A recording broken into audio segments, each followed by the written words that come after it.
anak-anak kelas 3, apa kabar? Semoga masih dalam keadaan sehat dan juga tetap semangat dalam belajar. Nah, hari ini kita lanjut lagi materi IPA kita ya. Kalau kemarin kita belajarnya tentang pemanfaatan dan pelestarian tumbuhan ya. Hari ini adalah yang keempat tentang pelestarian dan pemanfaatan dari sumber daya alam, yaitu hewan. Sebelumnya kita udah belajar gimana pemanfaatan dan pelestarian dari air, kemudian tanah, tumbuhan, dan hari ini adalah hewan. Hampir sama dengan tumbuhan ya, hewan adalah salah satu sumber daya alam yang dapat diperbarui atau dapat kita olah kembali ya dalam waktu yang lebih singkat atau tidak terlalu lama ya. Dan biasanya hewan ini dimanfaatkan untuk memenuhi kebutuhan dari manusia ya.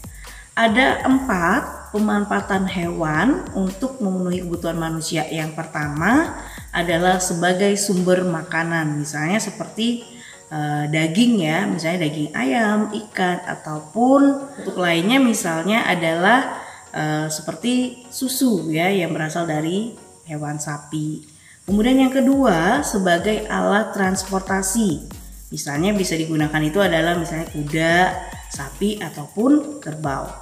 Yang ketiga sebagai bahan pakaian ya, biasanya digunakan adalah rambut domba ataupun kepompong ulat sutra.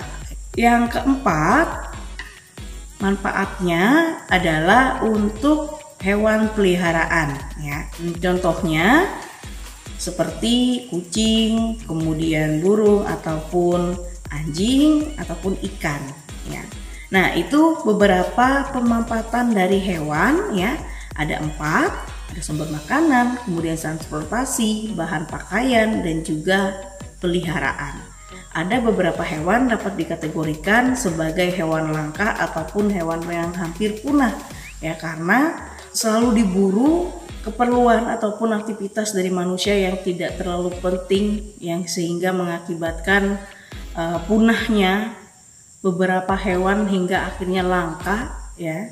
Itu perlu kita melakukan sebuah yang namanya pelestarian. Hal ini kenapa dilakukan? Karena untuk membuat hewan-hewan itu tetap ada ya, sehingga generasi berikutnya itu tidak hanya cuma melihat dari gambarnya aja, tapi bisa melihat secara langsung hewan-hewan yang hampir punah tersebut ya.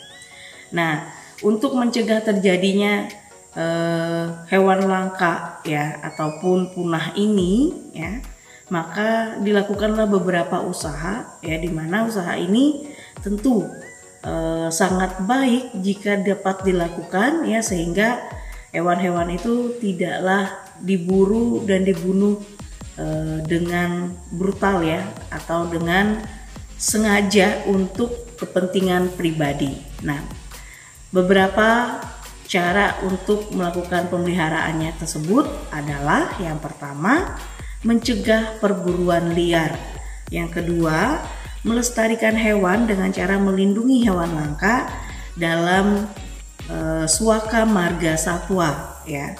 Yang ketiga, mengembangbiakan hewan misalnya dengan beternak. Jadi ada beberapa yang dapat kita lakukan untuk mencegah terjadinya hewan-hewan yang punah ya, atau salah satu bentuk untuk pelestarian hewan ya. Itulah pembahasan kita hari ini tentang pemanfaatan dan pelestarian hewan. Manfaatnya tadi ada 4, kemudian cara untuk menjaga ataupun pelestarian hewan tadi ada 3. Semoga itu bisa kalian tuliskan di buku catatan kamu ya, biar jadi bahan belajar kamu. Oke, sampai di sini dulu pertemuan kita hari ini. Ingat, tetap sehat, tetap semangat, lalu jalankan protokol kesehatan untuk menjaga kesehatan kita sendiri dan orang-orang di sekitar kita dengan selalu melakukan 5M, yaitu menggunakan masker, mencuci tangan dengan sabun, menjaga jarak, menghindari kerumunan, serta mengurangi aktivitas di luar rumah. Sampai di sini dan sampai jumpa.